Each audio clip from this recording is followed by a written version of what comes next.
Hoy quiero compartirles algo y yo me desafiaba y le decía al Señor, esto es como evangelizar a evangélicos. La parte más difícil. Porque la gente suele creer que como ya conoce de Dios en cierta forma, entonces, pues a mí ya me evangelizaron, entonces parecen que eso es una cosa de una sola vez, ¿cierto? Y resulta que no. El evangelio, para el cristiano, para el que cree en Cristo, debería de ser algo de todos los días. Todos los días necesitamos recibir algo del evangelio. Entonces por eso yo colocaba eso. Yo decía, esto es como evangelizar a evangélicos, porque el evangélico es cerrado. Y usted sabe que pero nosotros somos evangélicos. Sí, usted es evangélico. Si cree en Cristo, que es evangélico. Entonces, pasa que la palabra la han maltratado. Sí, la han maltratado mucho. Entonces se ha dañado el texto como tal. Somos unos privilegiados, ¿sabía usted? La palabra dice que el Señor nos ha puesto en posiciones de reino, en posiciones de gobierno, tan de privilegio que incluso a nivel espiritual, y si lo entendiéramos un poco más, incluso a nivel natural, estamos por encima de los reyes de la tierra, de los gobernantes, de los mismos presidentes. Porque ellos solo se mueven en lo natural. Pero Dios nos ha puesto en lugares celestiales, en lugares de privilegio mucho mayor. Ahora, cuando a usted se le delega una responsabilidad, pues debe responder de acuerdo a esa responsabilidad. Y aquí es donde entra el asunto de los cristianos. Que si Dios nos ha puesto como hijos de Dios sobre una responsabilidad muy alta, pues eso significa que debemos rendir cuentas igual de alto. No por cualquier cosita, sino que debemos rendir cuenta por cosas grandes. Y una de esas cosas es nuestra propia vida. Quiero que me acompañe a Romanos 3, 23 al 27. Vamos a estar leyendo bastantes pasajes, si los puede anotar, súper, si los puede buscar, mejor. Seguramente se los va a encontrar en otra versión, porque yo tengo un paseo aquí de versiones para aclararle un poco los conceptos. Romanos 3, 23 al 27 dice, por cuanto todos pecaron y están destituidos de la gloria de Dios, siendo justificados gratuitamente por su gracia, mediante la redención que es en Cristo Jesús, a quien Dios puso como propiciación por medio de la fe en su sangre, para manifestar su justicia a causa de haber pasado por alto en su paciencia los pecados pasados. Versículo 26. Con la mira de manifestar en este tiempo su justicia, a fin de que Él sea el justo, el que justifica al que es de la fe de Jesús. ¿Dónde pues está la jactancia, el orgullo? Queda excluida. ¿Por cuál ley? ¿Por la de las obras? No, sino por la ley de la fe. No hay obra, esto es por fe. Todo con Dios es por fe. No es si a usted le parece. No es ni siquiera si a usted se le acomoda con su estilo de vida o con su agenda personal. No, no trata de usted. Esto trata de Dios. Y como no trata ni de usted ni de mí, ni depende de nuestras emociones, ni de nuestros sentimientos, ni de si me pareció o no me pareció, si me gustó o no me gustó, entonces yo hoy le voy a soltar el evangelio. Le guste o no, dígale al que está al lado, le guste o no. Le guste o no. Y dice algo, el término evangelio es el evangelium del griego, que significa buena o gran noticia. De hecho, no es una buena o gran noticia, es la mejor noticia. Es la mejor noticia. Ustedes se lo saben, la gran mayoría. Juan 3:16 dice que de tal manera amó Dios al mundo que ¿qué? Ustedes se lo saben duro. ¿Que dio qué? A su Hijo unigénito, para que todo aquel que en él crea no se pierda, mas tenga vida eterna. Lo interesante es que todos no lo sabemos. Para eso no necesitan ir a la iglesia. Parece que naciéramos con él. Pero no tenemos ni idea qué significa. No tenemos ni idea. Hay un evangelio superficial, porque no tenemos ni la mínima idea de lo que significa que nos haya salvado para tener vida eterna. No tenemos ni idea. Ese concepto de esa buena noticia, esa mejor noticia, es el mensaje de los mensajes. Eso es. Pero como se lo decía en una ocasión a los del viernes y se lo dije a los del equipo, no hay buena noticia si primero no conocemos las malas. Para entender la buena noticia de Dios, es decir, para entender el evangelio, necesitamos entender las malas noticias. Y ahí es donde no le gusta a la gente, Fernando. Nicole, la gente se molesta cuando uno toca de tema. Hay gente que va. Se va, José. No les gusta que se les toque ese tema, porque como les dije al principio, quieren solo moverse por su emoción. Si me parece, si no me parece. Si me gusta, si no me gusta. Ay, voy a ir a la iglesia a ver si me gusta. Es que esto no trata a usted. Si no le gusta a usted, lo pierde. Si no le gusta a usted, si no se mete con Dios, usted es al infierno. No soy yo. Yo hago la del salmista David. Tengo gozo en mi salvación y confío que Dios me ha dado mi salvación. Usted, yo no sé. Por eso es personal. Ni siquiera por pareja. Yo no sé mi esposo. Esto es personal. Necesitamos conocer nuestra condición, la mala noticia. Necesitamos identificar. Ahora, a veces decimos, no, es que yo amo a mi familia. Si usted no le da el evangelio, es decir, primero la mala noticia y después es la buena, no los ama de emoción. Pero cuando usted ama a alguien, quiere que viva, quiere que tenga vida.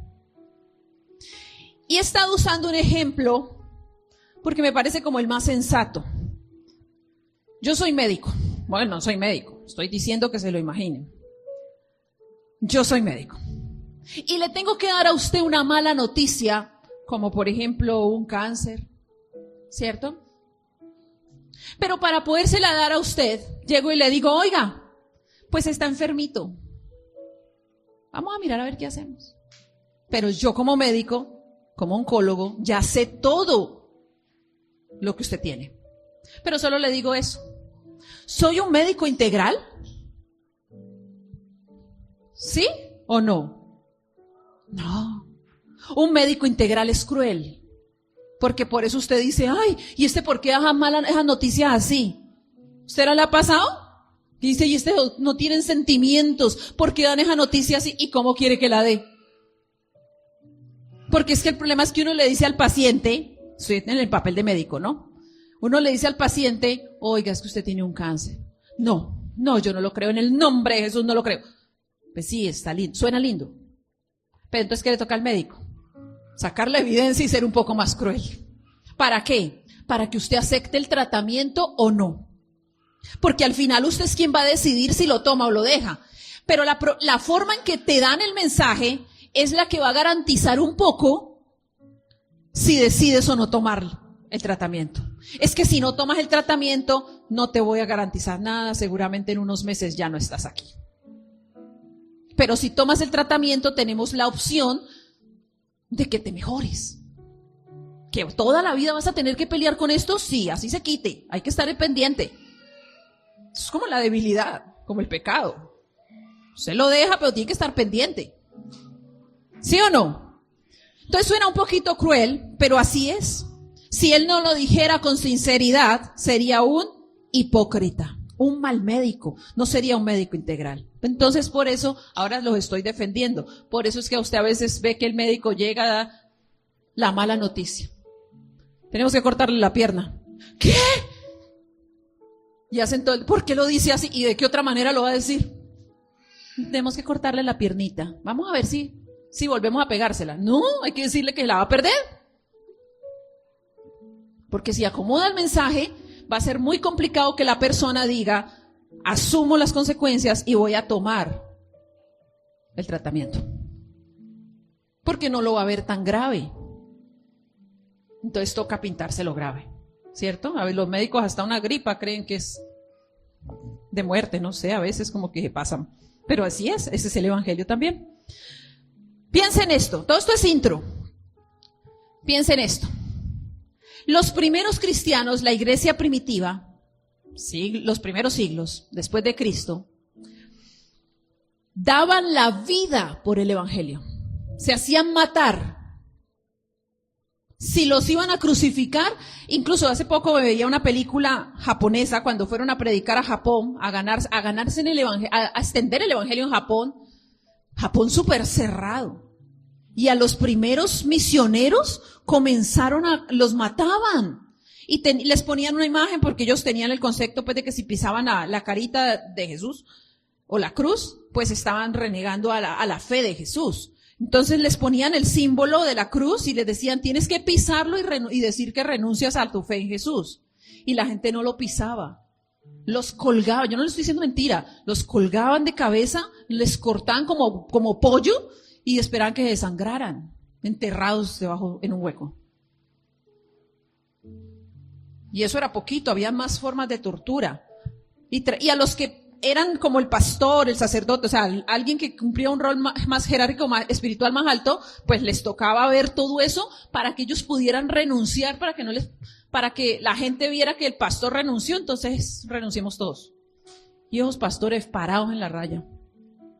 Y uno dice, ¿cómo alguien puede llegar al nivel de hacerse matar por el evangelio? Chicos, es que esto es real. Nadie se hace matar por nada. Pero si no conocemos la realidad de esto, entonces no nos vamos a hacer matar. Porque no entendemos de qué nos salvó el Señor. No entendemos. No lo entendemos. Ahora, solo quien entiende que es pecador puede tener la posibilidad de decir, voy a salir. Y más que entender que es pecador, porque todos sabemos que somos pecadores, ¿verdad? Es no saber, sino entender en lo que consiste el pecado. Que no es una faltica grave. Por ejemplo, la definición de pecado es errar, fallar en el blanco. Entonces yo le tengo que tirar a él un papelito o la tapa, tirémosle la tapa, ¿sí? Pero doy a otro lado. ¿Ustedes estaban esperando que yo le tirara la tapa? No, yo soy cruel, pero no tanto. Iba a tirar la tapa, ¿cierto? Entonces le dijo allá, fallé, ¿cierto? Ese es el concepto de pecado. Pero cuando la Biblia comienza a definir como tal la profundidad y el entendimiento de lo que es el pecado, no está hablando solamente de haber fallado. Ay, me equivoqué. Yo por eso le digo a la gente, usted no cae en pecado. Usted se mete en pecado. Es que yo venía caminando y ¡pum!, caí en fornicación. No, usted decide meterse en pecado. Usted decide vivir en fornicación. Usted decide ser un mentiroso. A usted nadie le dice, ay, yo vengo así. Ay, y mentí. Ve, hay gente que miente y ya ni saben por qué. Ya les preguntan la hora y hasta con la hora mienten. O sea, tienen un espíritu de mentira. Pecado. ¿Quién se sintió redarguido? ¿Usted miente con la hora? Pero él es porque no ve. Mire esto. Yo no vengo y caigo en pecado. Yo me meto en pecado. Yo decido hacerlo. Yo decido vivir. Yo decido ser un descarado. Esa es la palabra. Porque al final la palabra pecado es una transgresión a la ley. Es decir, lo que realmente la Biblia define con el término de pecado es: no me interesa la ley de Dios. Entonces hago lo que me da la gana. Me da lo mismo los conceptos de Dios, porque igual yo voy a hacer lo que quiero. Ese es pecado. Y el pecado no es un concepto de un errorcito. Ay, la tapa me fue para allá. No, vuelvo y la tiro. Ay, fallé, vuelvo y lo intento. No, ojalá fuera así. El pecado es un error de muerte. La palabra de Dios lo define como un error de muerte. Usted decide dónde va a pasar su vida eterna. Si va a tener una vida eterna o una muerte eterna. Y no porque una muerte eterna significa que usted se va a morir y se desapareció como los animalitos. No, es una muerte, dice la palabra en Apocalipsis, que es una muerte de tormento eterno. Y eso es pecado. Eso es pecado. Amartia se llama la palabra, es la palabra en griego. Amartia. Cuando un hombre, estoy hablando del género humano, hoy toca aclarar, con todo esto del feminismo ya no pueden usar las palabras en español correctas. Cuando el ser humano no peca, ¿sabe por qué es? Por la gracia de Dios que te sostiene. Por eso es tan importante conocer de Dios. Por eso es tan importante meterme en el cuento de Dios. Porque solo es su gracia la que me sostiene.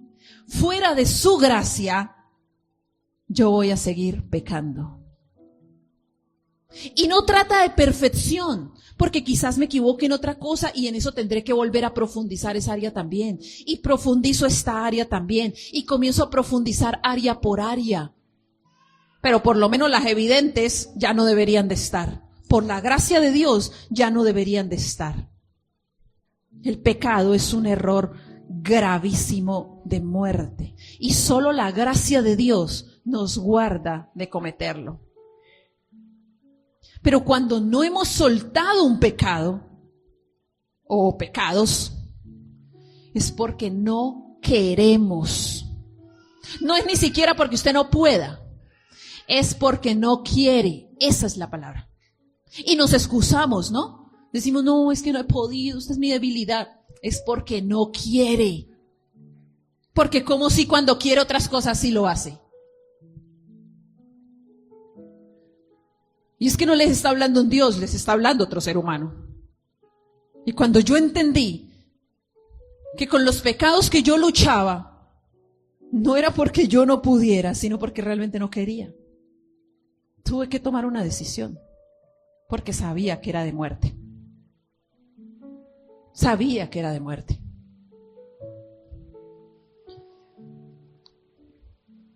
Viene la parte más linda.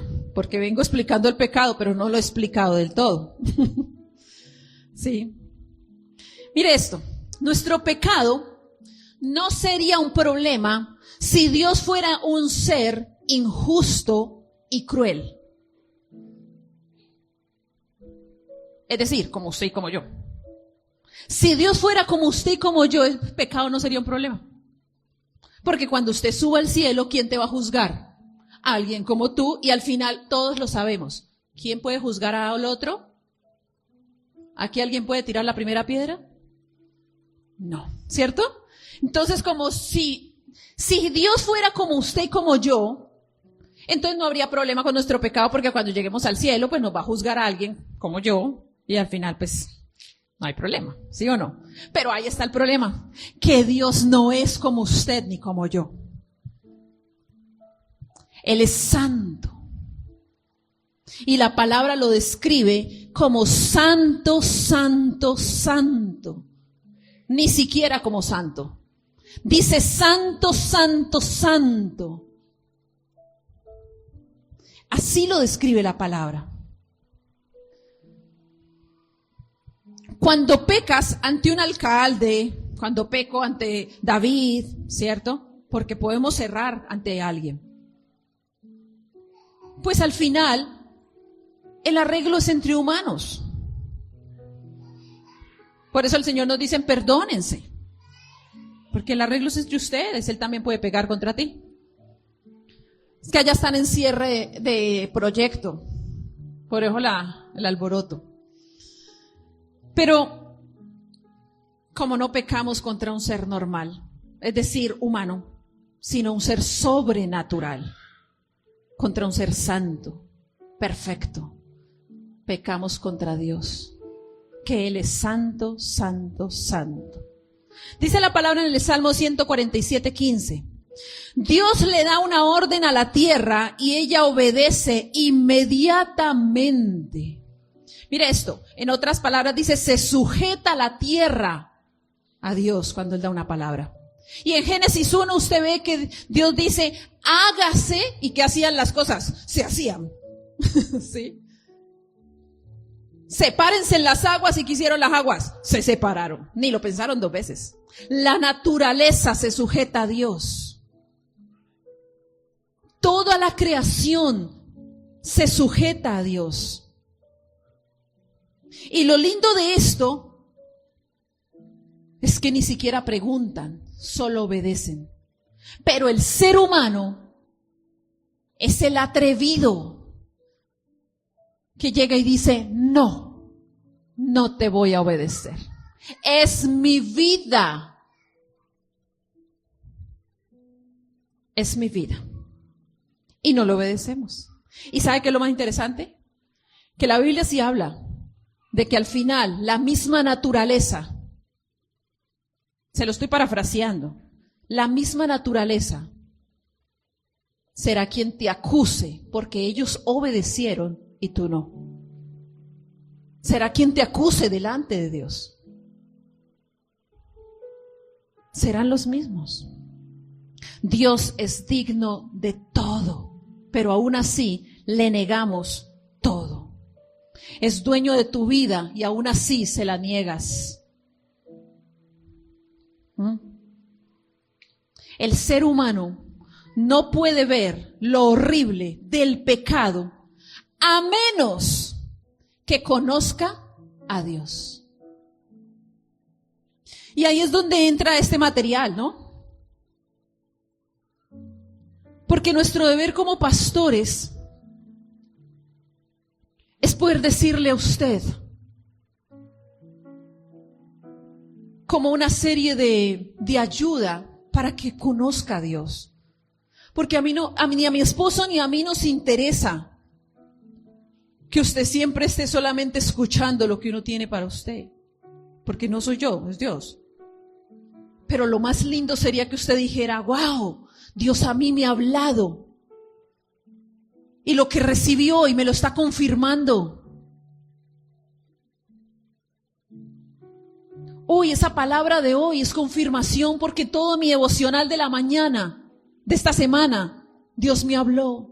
Entonces usted está empezando a conocer de Dios y todos estamos hablando un mismo lenguaje. Por eso el llamado es, no te conformes. No te conformes. Y nos conformamos con solo venir y recibir que alguien me dé, que alguien me diga. Pero Dios quiere que lo conozcas, que tengas intimidad con Él, que profundices con Él. Y Dios es tan lindo que cuando tú llegas a esa dinámica, uno hasta está conectado en el mismo espíritu, porque la palabra de Dios dice que comenzamos a pensar igual, de la misma mente. Tenemos una misma mente y un mismo corazón. La palabra dice en Hechos que todos ellos, la primera iglesia, andaban y dicen que tenían una misma mente y un mismo corazón, porque tenían la mente ¿de quién? De Cristo. ¿Tenían el corazón de quién? Porque todos conocían a Dios. Entonces uno trata de explicarle algo, lo hago es poner de ejemplo, usted está ahí de modelo, ¿no? Yo trato de explicar, pero él está en la carne. ¿Será que lo va a entender? Está todo emocional. ¿Será que lo va a coger? Ni lo va a recibir. Si tú no tienes comunión con Dios, cuando yo te hable algo de Dios, hasta se enoja y se va. prefiere irse. Porque no está en el espíritu, no está en la misma mente, no está en el mismo corazón. Vea, hay personas que llevan años como cristianos. Años es a años. Saben hasta más Biblia que el pastor y yo juntos. Saben más Biblia. Yo a veces digo, uy, tú sabes mucha Biblia, pero no la viven. No tienen ni idea qué es conocer a Dios. Entonces eso es como decir que yo conozco un artista, pero de nombre nomás. ¿Sí? ¿No? Conozco a Juanes, pero ni idea cómo es como persona. ¿Sí? Por ahí me decían que iban a ir al concierto ayer a pedirle perdón a Posada. ¿Posada es que llama? Sí, un cantante popular, ¿sí? Que iban a ir a pedirle pido perdón por todas las borracheras que me hizo meter.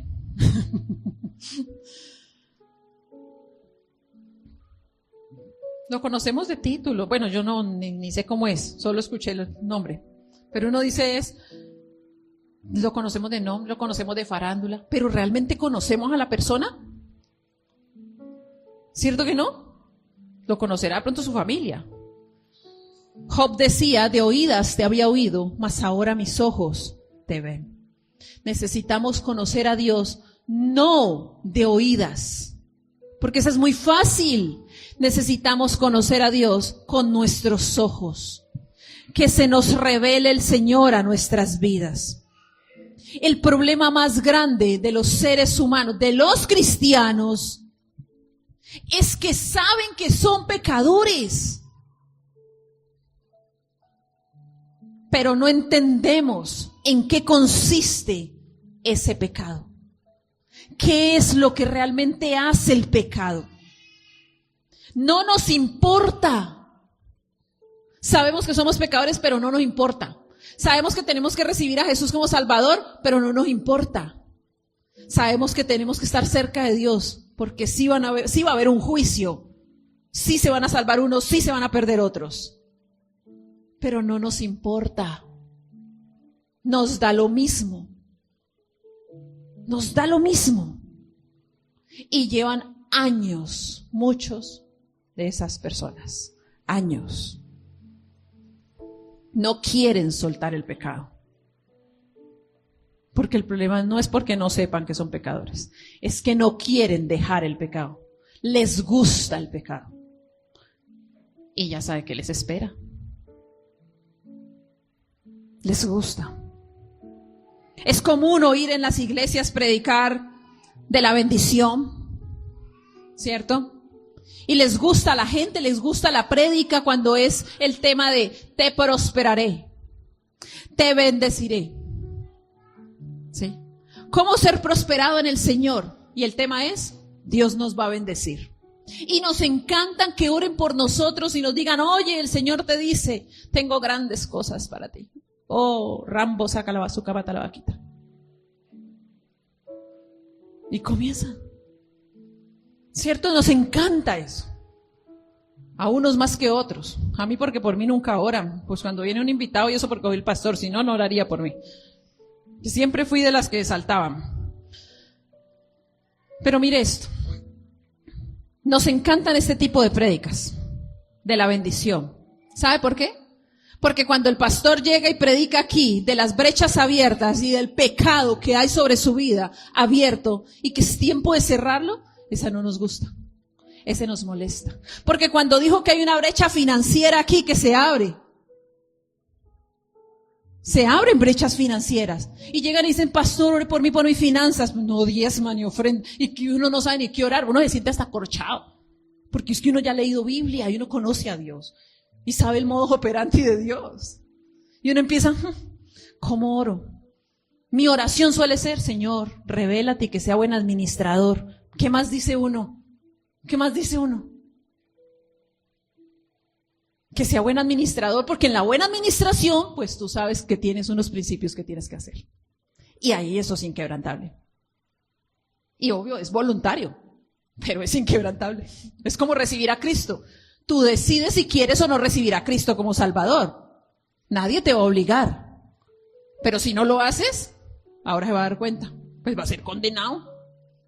¿Sí o no? O sea, nadie lo va a obligar. Es una decisión propia. Pero usted decide si quiere ser condenado o salvarse. No hay más opción. Sí, o sea, es una cosa. Pero no nos gusta que nos digan eso. No nos gusta. Ay, no, es que siempre me están confrontando con el pecado. No es que tocaron el tema que no me gusta. No es que... pero pues no es para que a usted le guste. Ahí está el problema. Para usted, ¿no? No para mí. ¿Sí? Entonces mire lo interesante de esto. Dios es santo, santo, santo. La palabra en Jeremías 29 nos lleva a conocer, o más bien, a poner y aprender como meta lo que debería de tener el cristiano como objetivo en su vida. ¿Sí? Nuestro más grande objetivo como cristianos debería ser conocer y entender a Dios. Mire lo que dice la palabra en Jeremías 9, les dije 29. Jeremías 9, 23 al 24. Así dijo Jehová: no se alabe el sabio en su sabiduría, ni en su valentía se alabe el valiente, ni el rico alabe en sus riquezas, mas alábese en esto el que se hubiere de alabar, en entenderme y conocerme, que yo soy Jehová, que hago misericordia y juicio y justicia en la tierra, porque estas cosas quiero, dice Jehová. Mire, dice, en conocerme y entenderme. Alábese. Pero dice, no se alaben sabidurías. No se alaben sus conocimientos, no se alaben sus muchos estudios. Yo ni menciono los míos. No se alabe en eso. No se alabe en lo experto que es en un área, porque créame, hay otros que también lo saben hacer y otros lo hacen mejor. O sea que no nos podemos alabar en eso. No se alaben que es muy bueno en esto o en lo uno o en lo otro, porque siempre va a haber alguien mejor. Dice, alábese. Dice, si en algo se quieren alabar, alábense en conocerme y entenderme. Yo siempre digo esto. Dios nos está dando permiso para ser orgullosos, pero de conocerlo y entenderlo. Ahí podemos tener orgullo. Ahí usted puede decir, me siento orgulloso de conocer y entender a Dios. Eso es lo que Él quiere. No en otras cosas, no se sienta orgulloso en lo demás, porque eso es pasajero. No se sienta orgulloso de lo bien que hace las cosas, porque créame, no las hace muy bien, ahora se va a dar cuenta. Siéntase orgulloso de conocer y entender a Dios. Les preguntaba yo a los discípulos, a los del equipo, ¿quién conoce más tu cuerpo? ¿Dios o tú mismo? Perdón, ¿el médico o tú mismo? Sí, los discípulos, ya porque los apié, pero los discípulos contestaron, no, pues uno mismo. Obvio que no. El médico ha estudiado tu cuerpo. Tú a duras penas conoces lo externo y hay gente que tiene esa percepción de saber dónde está su riñón. Yo no tengo ni idea dónde quedan mis riñones. O sea, están atrás y me lo muestro y yo sé dónde está, pero que la gente diga, ay, me duele un riñón, y yo, pues, ¿cómo sabes que es un riñón el que te está doliendo? No sé, hay gente que tiene esos sentidos como muy activados, ¿no? Y no, es que me duele la vesícula, y no, yo tengo que pensarlo, pues es que la vesícula, aquí, porque aquí operaron a mi mamá, y así es como la saco. Y hay gente que tiene eso, no, me duele el hígado. ¿Cómo sabe que es el hígado? Pues tiene sus sentidos habilitados, son dones, no sé, percepciones que tienen desarrolladas. Yo a duras penas sé dónde quedan una que otras cosas porque son comunes, pero de resto no, ¿sí? Entonces uno dice, el médico conoce más a profundo, sabe en detalle. Dios te conoce más. Cuando a medida que tú entras a conocer del Señor, es cuando Dios comienza a mostrarte esas brechas. Es cuando Dios comienza a revelarte esas brechas. Mire, lo interesante con nosotros es que lo hace hasta con la iglesia. Hemos estado orando de la brecha y Dios comienza a destapar, porque no hay nada oculto que no haya de ser manifiesto, dice la palabra. Y comienza a destapar y a destapar y a destapar. Las brechas no le gustan a uno verlas, pero Dios quiere mostrarlas porque son necesarios cerrarlas. Porque por ahí se filtra. Dios quiere que le conozcas. Dios quiere que profundices en Él. Y este material es parte de eso. Es esa estrategia o esas herramientas más bien que nosotros decimos, ¿cómo les ayudamos para que profundicen más de Dios? Para que no solo se quede con lo que uno predica en el culto, sino que ellos mismos comiencen a aprender a buscar la palabra de Dios.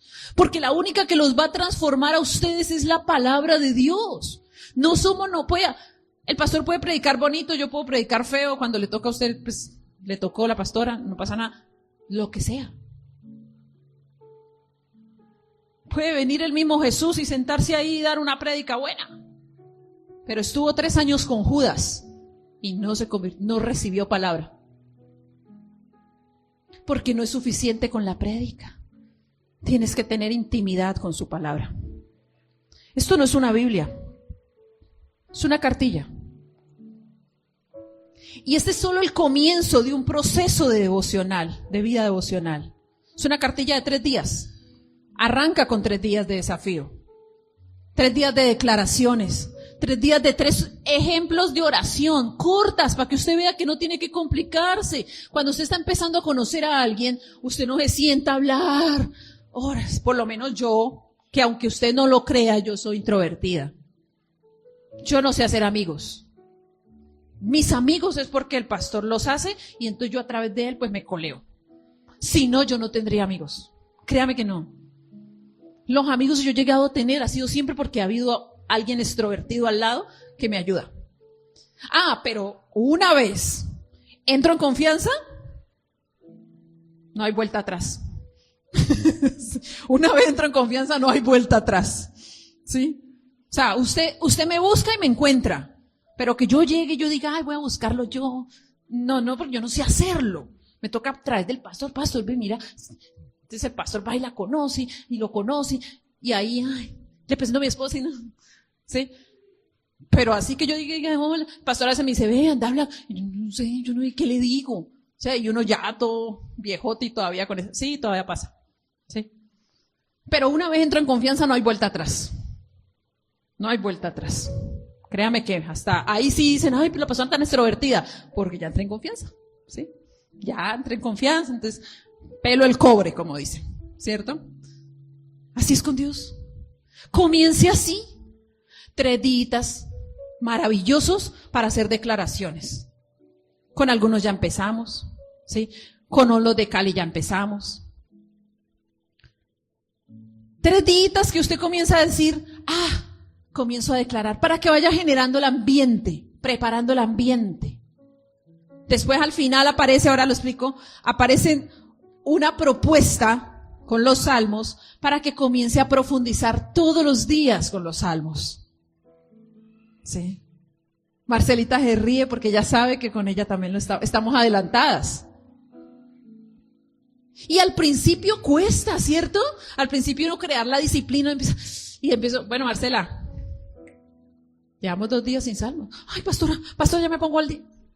¿Sí? Pero nos edifican, ¿cierto? Nos comienzan a edificar. Con Vanesita ya vamos por allá en el 91, hoy sería el 92. Estamos súper adelantadas, otras. ¿Sí? Tengo otra adelantada. Ahora, yo estoy haciendo nuevamente con la iglesia esto. Y aunque con ellas estoy más adelantada, estoy volviendo a hacerlo porque la palabra es viva y eficaz. Y te puedes leer los salmos las veces que quieras, que siempre vas a encontrar algo. Y entonces aparece la propuesta del ejercicio. ¿Para qué? Para que todos los días tengas algo que leer de la palabra y después aprendas a construir tus propias declaraciones. Y no son declaraciones de, voy a declarar un decreto. No, estás declarando la palabra de Dios. No tienes que inventarte nada. Declara la palabra de Dios. Y cuando termines tus salmos, no así, no este cuaderno, porque este es mío. Usted tendrá un cuaderno. Yo escogí este.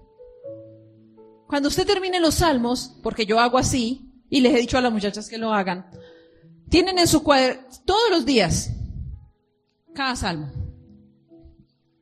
Salmo, declaración, salmo, declaración. Eso es, y obviamente oramos por eso. Cuando terminen los 150 salmos, un poco más, porque el 119 se extiende, entonces voy a tener un cuaderno de declaraciones bíblicas de la palabra de Dios. Y cuando lo necesite, lo puedo usar para afirmarme, para declararme. Después van a venir otras 3 semanas también de profundidad. Y comenzamos a profundizar en el conocimiento de Dios. Porque necesitamos entender las verdades de Dios. Necesitamos conocerlo. Mire lo que dice Jeremías 9:24, ahí donde está. Mas alabes en esto el que hubiere de alabar, en conocer y entender. Conocerme y entenderme. Tu ambición más grande debe ser el conocimiento de Dios. Amén. ¿Está aquí todavía? Claro, es importante la teología, claro, es importante conocer muchas de esas cosas de doctrina, pero créame que usted esas cosas las va conociendo en el camino. Los muchachos saben, yo siempre los dejo, no porque yo sea la experta, pero yo siempre les dejo abierta la carta. Si tienen dudas, pregunten. Estos días, pastora, es que tal pasaje, tal cosa. Pregunte, que si yo sé, le respondo. Si no, pues averiguamos. ¿Sí? Eso es importante. Pero es más importante conocer a la persona de Jesús. Conocer a la persona para que lo adores en espíritu y en verdad. Es decir, en oración, en espiritualidad y con la palabra que es la verdad. Amén. Mire lo que dice el libro de Oseas, capítulo 4, versículo 6. Mi pueblo fue destruido porque le faltó conocimiento. Por cuanto desechaste el conocimiento, yo te echaré del sacerdocio. Y porque olvidaste la ley de tu Dios, también yo me olvidaré de tus hijos. ¿Por qué fue destruido el pueblo? ¿Por falta de qué? Por falta de conocimiento. Porque cuando tú no conoces a Dios, estás abriendo brechas y viene destrucción. ¿En dónde? Pues en el área que vas abriendo brechas. Ahora, si no lo conozco en la totalidad de mi vida, pues ¿en dónde está abriendo brechas? En la totalidad de mi vida. Y después nos quejamos, ¿cierto? Después nos estamos quejando. Mire esto, por falta de conocimiento viene la destrucción. Por la ignorancia es que no podemos salir del pecado. Por la ignorancia. Por la ignorancia, nuestros hijos pagan el precio de heredar nuestras brechas. Nuestros hijos pagan el precio. De generación en generación. En estos días hablaba con mi mamá, yo le decía, mamá, yo soy preguntona, ¿no? Desde chiquita. Pobrecita mi mamá, yo no sé cómo le tocó tan duro. Porque era de esas niñas canzonas, ¿no? Esas niñas preguntonas. Ya me decía, es que Mafalda, no solo porque no tomo sopa, sino porque era muy preguntona. Y desde chiquita, y ya escribo yo en estos días y le digo, mamá, en nuestra familia, Y ella, yo no sé. Pero yo sí sé qué pasa esto. Y yo, no, pues me destapo otra. Y yo dije, no. Al caído caerle. Yo cerrando brecha y me descubro otras. Sí, uno creyendo que ya las tenía, cuando no otras. Y a restituir eso, porque está orando, Señor, ¿cómo hago una restitución de eso? Si no fuimos nosotros, fue los muérganos de por allá. Toca restituir, que ese será otro tema. ¿Sí? Necesitamos conocer a Dios, saber quién es Él, cuáles son sus cualidades, su característica, su personalidad, su carácter. El carácter de Dios habla de las cualidades de Él como persona, como ser, cómo piensa, cómo habla. Por eso es que usted a veces oye que el pastor dice, no, hay gente que se le arrima a uno y le dice una cosa y uno se queda así y dice, ¿y Dios te dijo eso? Sí, Dios me dijo eso. Y uno dice, pero Dios no habla así. Y uno se queda como que, ¿a qué Dios le pidió? ¿A qué Dios le oró, Felipe? Se queda uno, ¿con quién fue que habló? porque Dios no habla así, porque Dios nunca se contradice con su palabra. Ese es un filtro. Si usted quiere oír la palabra, quiere saber si alguien está hablando de parte de Dios, José, usted tiene que filtrarlo con la palabra. Por eso es que hay que leer palabra todos los días, para que usted sepa qué dice. Porque entonces cuando alguien viene y te dice algo, tú dices, oye, pero es que Dios no habla así. ¿Cómo va a ser eso si Dios no habla así? Es que la palabra dice esto y Dios no miente. Él no se contradice. Cuando tú dices que un pasaje dice una cosa y otro dice otra y está como contradiciendo, créeme, estás malinterpretando uno de los dos o quizá los dos. Es decir, no sabes leer la Biblia. La estás buscando a tu manera. La estás leyendo para acomodarla. Fuera de contexto. Quizás ni siquiera sabes nada de la cultura judía como para uno decir, por lo menos, por ahí que se meta. ¿Sí? Necesitamos conocer de Dios. Imagínate un mafioso, que nosotros nunca hemos visto uno, ¿no? En Colombia no. Imagínate un mafioso. Entra a un juicio. Nuestro concepto, nuestra ignorancia en el tema, es que el mafioso seguramente va a querer comprar al juez, ¿verdad? Y uno dice, no, va a comprar, y va a pagar, y eso es un trabajo, ¿cuerdas? Al final termina libre, ¿cierto? Porque siempre uno lo ve por ahí andando. Uno dice, imagínate ese mafioso que le pagó al juez y dijo, no, y viene, entran todos contentos, ellos dicen, no, yo voy relajado, igual, van a soltar, yo pagué para eso. Es para que hicieran el show y después dijeran, no se puede, vencimiento de término, bueno, lo que sea.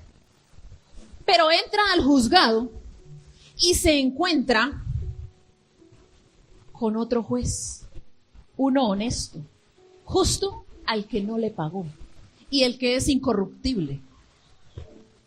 ¿Qué cara cree que le pasa? ¿Se queda con la sonrisa? Ya se le quita, le borra la sonrisa de la cara. Se le borra la sonrisa porque sabe que no lo compró. A veces creemos que cuando partamos y estemos delante de Dios, creemos que el que nos espera ya es uno igual a nosotros, entonces vamos con la sonrisa normal, pecando como si nada pasara. Al final Dios destapa todo. Pero vamos así relajados como si nada pasara. Pero se nos olvida que el que está allá no es un juez que usted pueda comprar. Es incorruptible, es perfecto, es santo, santo, santo. Y el trabajo del cristiano, de nosotros, es buscar conocer a Dios. Y a otros, decirles quién es Dios. Decirles quién es Dios. No es solamente decirle, oye, Dios te ama y tiene un plan maravilloso para tu vida. Arrepiéntete de tus pecados y seguro el Señor. Y cree en su corazón y serás salvo. Eso es cierto, es lindo. Pero preséntele quién es Dios para que la persona pueda entender lo que está pasando con su pecado. Lo que pasa realmente. Mire lo que dice Romanos 3:23, que lo leímos ahora. Por cuanto todos pecaron y están destituidos de la gloria de Dios. Todos pecaron, decía el apóstol Pablo. Y nos hablan de un plan maravilloso. Nos dicen, Johncito, oye, el Señor tiene un plan maravilloso para tu vida. Y te va a bendecir mucho. Y quiere restaurar tu familia. Y sí, es cierto. En cierta manera es cierto. Pero no es completo. No es completo. Porque claro, Dios tiene un plan maravilloso. Pero no es tu agenda personal. Yo siempre lo digo, como no es tu agenda personal, si logra bendecirte en muchas otras áreas naturales, date por bien servido. Eso se llama beneficio colateral. Pero a Dios lo que le interesa es su plan, no el tuyo. Suena duro. Acuérdate que yo hoy estoy de papel de médico, dando la mala noticia. Usted al final me dice si lo toma o lo deja. Pero es la verdad. No es tu plan lo que le interesa. Porque no fuimos creados para una agenda personal. Eso sería muy vano. Salomón decía, vanidad de vanidades, todo es vanidad. ¿Qué tal nosotros haber sido creados solo para cumplir con una agenda natural, terrenal, humana, que se desvanece? Por eso Salomón decía, todo es vanidad, porque no sirve de nada eso. Nosotros fuimos creados para glorificar y honrar a Dios. Y solo es por eso que usted, cuando alcanza todas las otras áreas, es bendecido, pero no logra ser feliz en plenitud. Puedes tener el mejor esposo, los mejores hijos y no logran ser felices en plenitud.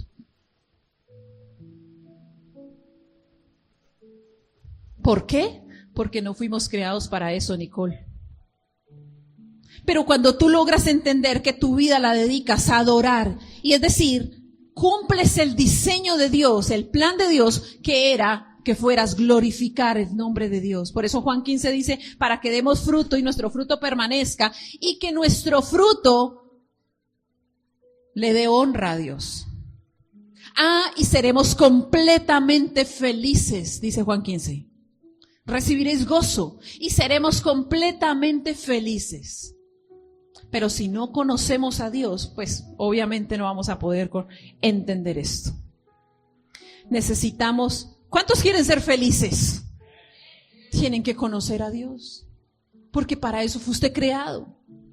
Lo demás es vano. Ahora, si en medio del camino, mientras usted conoce a Dios y es bendecido, Dios lo va a hacer porque Él es así. Él lo va a hacer. Él es así. Comienza a bendecirte en cosas, comienza a darte cosas, porque Él quiere que tú estés bien, porque en la medida que estés bien, pues obviamente lo vas glorificando. Entonces, seguramente te va a dar cosas, otras no. Sí, en otras te tocará esperar. Y en ese caminar, pues es el beneficio colateral. Me fue bien con esto. Súper, estaba dentro del plan de Dios. Pero si no está el plan de Dios, tú lo puedes hacer. Pero a Dios lo que le interesa es el plan de Él. Porque Él es santo, santo, santo. Y no tiene por qué rendirnos cuenta a nosotros. No tiene. Todos pecaron y fueron destituidos de la gloria de Dios. Ese plan maravilloso no es lo que yo soñé. Es lo que Él soñó. Y ni siquiera es para mí sola. Es lo que Él soñó para la humanidad. O sea que no entra ni siquiera para una visión personal. No es así. La palabra de Romanos se tiene que leer a la luz de Romanos. Mire lo que dice Romanos 1:21. Le está hablando a una iglesia que conoce de Dios. Que por lo menos se pensaba que conocían. 1:21, pues habiendo conocido a Dios, no le glorificaron como a Dios, ni le dieron gracias, sino que se envanecieron en su razonamiento. Como decía Jeremías 9, se enorgullecieron en sus saberes, en sus dones, en sus capacidades, en lo que sabían hacer, pero no se enorgullecieron de haber conocido a Dios. Lo dejaron de lado. Y su necio corazón fue entenebrecido.